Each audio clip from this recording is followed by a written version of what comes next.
Shalom, perkenalkan kami dari kelompok 11 program studi PGSD untuk pelajaran pneumatologi dengan topik yaitu karunia Roh Kudus penyembuhan.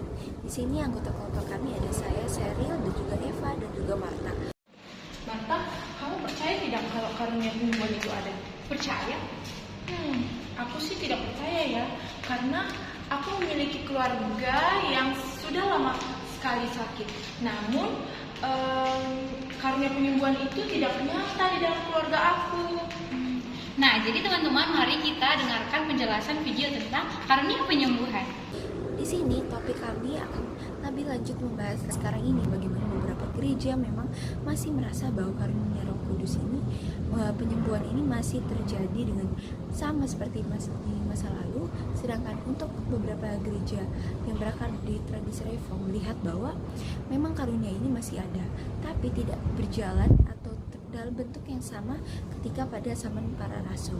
Nah, di sini topik pertama kami adalah membahas bagaimana karunia penyembuhan itu merupakan bagian dari pelayanan gereja mula-mula.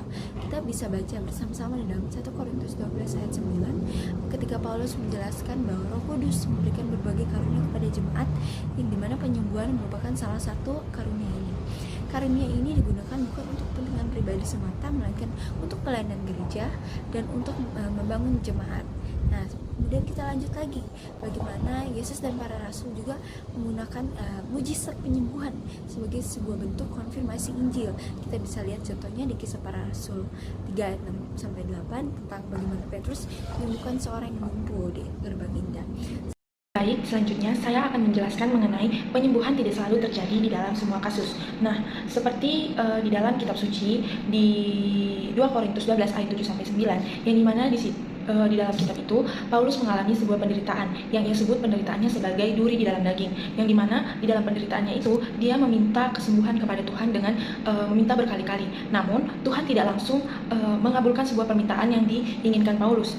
Namun di ayat ke-9 Tuhan menjawab bahwa cukuplah kasih karuniaku bagimu, sebab justru dalam kelemahanlah kuasaku menjadi sempurna. Yang dimana artinya di dalam kelemahan ini kuasa Tuhan, di dalam kelemahan yang dialami Paulus, kuasa Tuhan semakin dinyatakan. Maka dari itu Tuhan juga ingin bahwa Paulus memiliki ketergantungan kepada Tuhan di saat kelemahan yang dialami. Saya akan menjelaskan mengenai perspektif teologi reform terhadap karunia penyembuhan. Menurut teologi reform, mujizat penyembuhan di Perjanjian Baru bertujuan untuk menumbuhkan pewahyuan Allah. Setelah Alkitab selesai ditulis, mujizat tidak lagi berfungsi sebagai tanda pewahyuan. Kita bisa membaca di buku Grudem bahwa di sini dijelaskan bahwa menyembuhkan, tetapi manusia tidak bisa mengendalikan karunia penyembuhan dengan sesuka hati.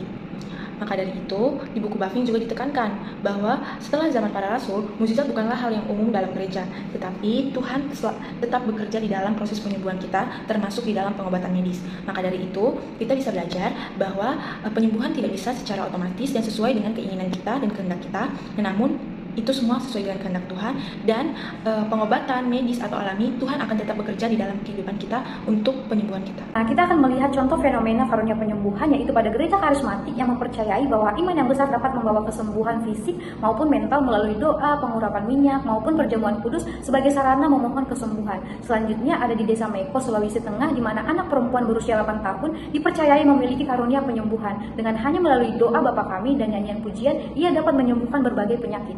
Nah, hal yang perlu kita perhatikan dari fenomena tersebut, jika gereja mengajarkan bahwa kesembuhan berasal dari iman, ini menimbulkan kekeliruan pada jemaat.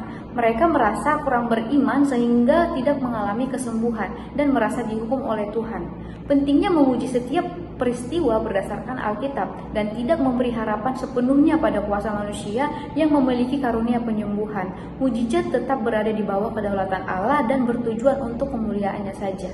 Nah, dari materi yang telah dijelaskan bahwa Roh Kudus memiliki peran yang sangat penting dalam proses penyembuhan baik secara fisik, emosional, maupun spiritual. Roh Kudus sebagai sumber kuasa ilahi yang bekerja melalui doa maupun mujizat. Berdasarkan pemahaman teologi reform, karunia penyembuhan dalam bentuk mujizat tidak lagi menjadi norma dari dalam gereja. Bukan berarti Tuhan tidak lagi menyembuhkan. Penyembuhan tetap berada di dalam kedaulatan Allah, bekerja sesuai dengan kehendaknya, baik melalui pengobatan medis maupun tindakan ilahi, dan tidak dilihat dari iman seseorang. Peran iman dalam orang percaya sebagai bentuk ketergantungan kita kepada Tuhan. Gereja juga memiliki tanggung jawab untuk berdoa bagi orang sakit dan menyerahkan hasil sepenuhnya kepada Tuhan.